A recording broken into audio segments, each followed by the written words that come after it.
is just two consonants that I will tell you guys. Mm, back then I've been explained about what is consonant and vowel, and now I will tell you guys seven two consonants. First is C. This is C and this is H, right?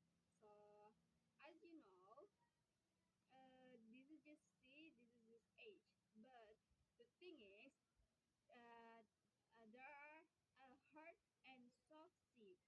And soft C, we just say C in the when we spell it, right?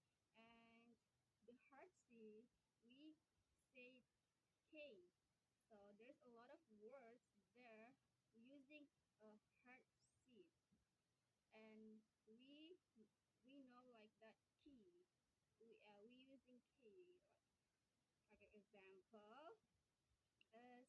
Soft C is like city, cell, center, cyber, or serial, and certain, and association, cinema, citizen, and cis.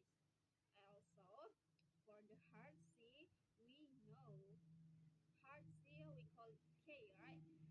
There is a K car, castle, cave, computer, cake, coconut, card, and cup.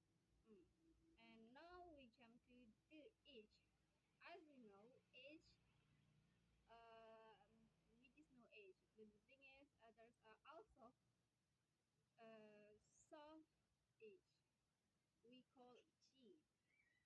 And the word is a giant, giraffe, a ginger, gym, general, the genesis, a gentle, and also gymnastic, and zero, and gel. And for